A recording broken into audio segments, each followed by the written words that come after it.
Breaking news menggemparkan datang dari Dana White untuk UFC 324. Yap, seperti yang kita tahu, UFC telah mengakhiri era pay-per-view di tahun ini dan berganti ke UFC Paramount berkat kerjasama senilai miliaran dolar Amerika.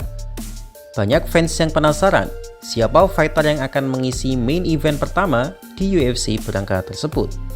Sudah dari beberapa bulan yang lalu, sang raja kelas ringan yaitu Ilia Topuria disanterkan akan menjadi fighter pertama yang akan menjadi sajian utama. Bahkan banyak media sudah memprediksi bahwa lawan dari Topuria adalah Paddy Pimblett. Tetapi bak disambar petir pada lagi panas, Dana White memberikan pengumuman yang membuat semua rumor dan prediksi meleset, bahwa Ilia Topuria tidak bisa melakukan kewajibannya sebagai sang juara karena ada masalah keluarga. Ya, kalau ini saya tidak akan bahas lah ya, karena masalah ini adalah personal dan saya hanya bisa berharap semoga Topuria mampu menghadapi dan menyelesaikan masalahnya. Sebagai gantinya, UFC melakukan pertarungan gelar interim untuk menutupi absennya Topuria dengan menunjuk Paddy Pimblett dan petarung favorit saya yaitu Justin The Highlight Gaethje. Dana White juga menegaskan bahwa pemenang dari pertandingan ini akan mendapatkan sabuk interim dan berhak melawan Topuria dalam pertandingan perebutan sabuk undisputed. Dan inilah masalah yang mengganjal bagi sebagian fans UFC. Oke, kita bisa maklumi atas absennya sang juara karena masalah pribadinya, meskipun ada tanda tanya besar di sana. Tapi jikapun ada perebutan sabuk interim, maka fighter yang paling layak untuk itu adalah Arman Tsarukyan yang mentasbihkan namanya sebagai kontender terbaik di kelas ringan. Arman juga menyatakan bahwa ia tidak menderita cedera dari pertarungannya melawan Dan Hooker dan secara terbuka mengatakan ia siap untuk bertanding memperebutkan sabuk di bulan Januari.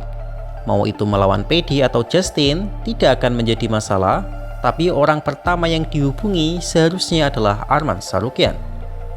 Memang betul saya fans Justin Gaethje di sini. Dan secara personal, saya sangat senang jagoan saya mendapatkan title fight meskipun hanya interim. Tetapi secara sportsmanship, Arman seharusnya lebih layak dibandingkan Gaethje, apalagi Paddy Pimblett yang kemenangan terbaiknya hanya melawan Michael Chandler yang sudah tua. Memang sabuk yang diperebutkan hanyalah sabuk interim, tapi ini adalah tiket title shot untuk sabuk undisputed. Dan jika antara Gaethje dan Paddy yang akan mendapatkan jaminan itu, lalu bagaimana dengan nasib Arman yang sebelumnya mengaku dijanjikan title shot oleh UFC setelah mengalahkan Dan Hooker? Apalagi dengan statusnya sebagai ranking 1 di UFC Lightweight. Apakah Arman harus menunggu 1 tahun lagi untuk perebutan sabuk? Well, kita memang harus sadar bahwa UFC adalah organisasi bisnis. Dan ucapan Dana White adalah ucapan pebisnis yang mungkin saja akan ada perubahan di masa depan. Lalu, apakah menurut teman-teman ini adalah laga yang cocok?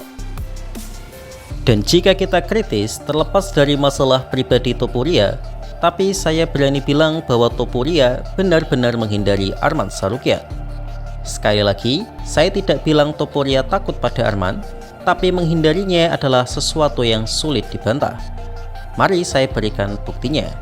1 bulan lalu, sebelum Arman bertarung melawan Hooker, Topuria mengumumkan di Twitter bahwa ia siap segera bertanding dengan mengatakan sang raja siap kembali dan tak akan ada yang selamat dari terkamannya. Tetapi seminggu setelah Arman menang dari Hooker, tiba-tiba Topuria mengumumkan bahwa ia masih memiliki masalah keluarga, padahal seharusnya ia akan melawan Arman di bulan Januari. Ya, memang betul, mungkin saja ada masalah susulan yang mendadak, tapi ini terkesan pas banget, jadi wajar banyak fans yang menganggap Topuria menghindari Arman. Kedua, ternyata Ilia Topuria tidak pernah bertemu dengan Arman di Qatar. Video yang kita pikir mereka saling berpelukan di lorong hotel itu ternyata tidak terjadi di Qatar, tapi terjadi sebelum pertandingannya melawan Charles Oliveira. Arman memang ada di event itu karena ia adalah backup fighter.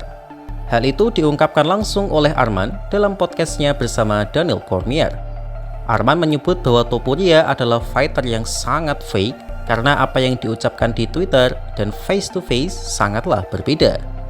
Banyak yang menganggap bahwa mereka bertemu di Qatar adalah postingan Topuria yang mengatakan bahwa ia mengeplak pipi Arman dan saya sudah membahasnya di video sebelumnya. Padahal menurut Arman, Topuria mengatakan bahwa Arman akan menjadi lawan selanjutnya dan itu terjadi di bulan Juni. Tapi sampai sekarang, Arman sama sekali tidak mendapatkan kejelasan.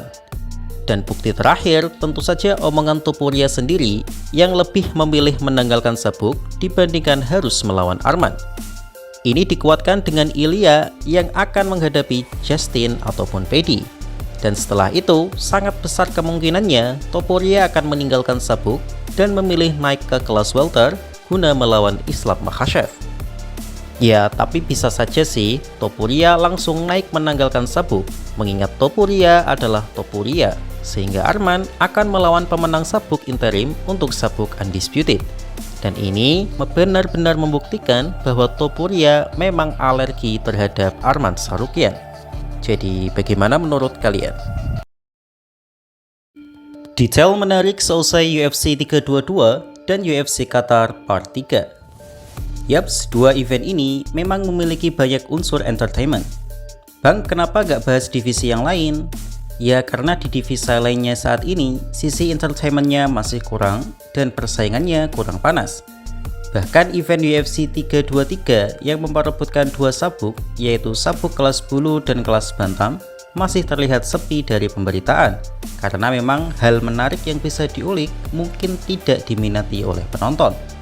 Untuk tema ini akan kita bahas di video lainnya, yaitu divisi yang jarang diminati oleh penonton saat ini. Sekarang kita masuk ke pembahasannya. Pertama, datang dari legenda UFC yang dikenal sebagai salah satu The GOAT, yaitu Georges St-Pierre atau GSP. GSP mengatakan bahwa siapapun yang bilang performa Islam Makhachev membosankan, maka sejatinya mereka tidak mengerti seni mixed martial art. Apa yang ditampilkan Makhachev atas JDM adalah sebuah pertunjukan brilliant di mana Makhachev dengan sangat mahir mampu membuat JDM nyaris tak berdaya. Hal senada juga dikatakan oleh Joe Rogan bahwa hanya fans casual saja yang berpikir laga kemarin membosankan. Main event UFC 322 adalah pertunjukan level tinggi di mana permainan catur Makhachev tampak jauh lebih tinggi dari JDM. Dan memang betul, karena saking tingginya, wajar banyak fans awam yang tidak mengerti seni keindahannya. Ya sebenarnya bilang boring itu juga hak fans sih, tapi jika dicap casual, ya jangan marah karena memang faktanya casual. Islam Makhachev sebenarnya mampu untuk meladeni striking JDM setelah ronde pertama selesai. Tapi kemungkinan menang menggunakan grapplingnya jauh lebih tinggi dibandingkan menggunakan strikingnya. Jadi sebagai mental champion, ia sangat wajar memilih jalan yang lebih mudah. Dan kalaupun Makhachev dibilang fighter membosankan karena meluk doang, tentu itu tidak fair. Karena di penampilan sebelumnya, Makhachev tampil sangat menghibur dengan kombinasi strikingnya. Laga melawan Dustin Poirier bahkan mendapatkan standing applause oleh para penonton di hampir setiap rondenya. Jadi kalaupun ada yang fans casual, maka sebuah tindakan tidak fair menilai Makhachev boring hanya dari satu pertandingan kemarin. Kedua, banyak fighter dan public figure MMA yang mengatakan bahwa secara legacy dan record, Islam Makhachev sudah melampaui pencapaian Khabib Nurmagomedov sebagai seorang UFC fighter. Meskipun Khabib tak terkalahkan, tapi Makhachev memiliki lebih banyak sabuk, win streak yang lebih panjang di UFC, dan yang paling tampak adalah Makhachev memiliki sabuk di dua divisi. Namun meskipun mereka bilang seperti itu, di saat yang bersamaan mereka juga berpikir bahwa jika Makhachev dan Khabib bertarung, mereka kompak bilang Khabib akan menang. Joe Rogan adalah podcaster MMA yang memuji bahwa level Islam Makhachev sangat elit dan fight IQ-nya berada di level yang berbeda. Tapi yang lebih viral lagi, ia mengatakan bahkan Khabib lebih baik dari Makhachev. Makhachev lebih komplit dari Khabib, tapi pressure dan ground and pound Khabib pasti akan mematahkan itu semua. Ibaratnya, semua fans Naruto sepakat bahwa sebelum memiliki double Mangekyo Sharingan, Kakashi memiliki jutsu yang lebih banyak daripada Minato. Tapi semua fans juga sepakat bahwa Minato lebih kuat dari Kakashi, meskipun terkesan jutsu Minato hanya itu-itu saja karena level perbedaan satu jutsu itu terlalu jauh. Hal senada juga dikatakan oleh Henry Cejudo bahwa di atas kertas Makhachev memiliki rekor yang lebih mentereng. Tapi sayangnya, jika mereka bertarung, Khabib tetap akan menang. Umar Nurmagomedov yang berlatih bersama mereka juga mengatakan hal yang sama, bahwa gameplay Khabib terlalu mengerikan. Daniel Cormier dan Javier Mendez selaku senior dan pelatih mereka berdua juga mengatakan hal yang sama. DC dengan singkat mengatakan bahwa nobody is Khabib. Javier Mendez juga menyatakan bahwa Islam Makhachev adalah murid terkuatnya. Tapi Khabib adalah yang terbaik dan game plan terbaik untuk melawan Khabib adalah jangan melawannya. Dan terakhir adalah pernyataan jujur dari Islam Makhachev itu sendiri, bahwa jika mereka bertarung, maka Khabib akan menang, karena tak akan ada yang bisa mengalahkan Khabib di oktagon, bahkan Islam Makhachev itu sendiri. Ya tentunya itu di kelasnya ya, kelas lightweight, mungkin juga kelas welterweight. Jadi secara resume, Makhachev memang memiliki level lebih tinggi dari Khabib yang memilih pensiun dini. Banyak yang mengkritisi Khabib karena takut kalah atau rekor undefeated-nya pecah. Tapi please, come on guys, jika Khabib melanjutkan karirnya setidaknya 3 tahun lagi, maka sebutkan satu fighter saja yang menurut kalian bisa mengalahkan Khabib. Charles Oliveira, Arman Tsarukyan, Beneil Dariush, Gamrot, atau bahkan Ilia Topuria. Saya bias sih, tapi saya pikir semua nama itu tak akan ada yang bisa menghentikan Khabib, karena bahkan Islam Makhachev saja tak bisa mengalahkan Khabib. Menurut Javier Mendez, sudah ratusan atau bahkan ribuan ronde mereka sparring, dan Makhachev hanya menang 1 ronde saja dari Khabib. Jadi saya setuju, Khabib sama sekali bukan the GOAT karena pensiun dini. Tapi dari sisi performa dan dominasinya, Khabib masih yang terbaik. Jadi bagaimana menurut kalian?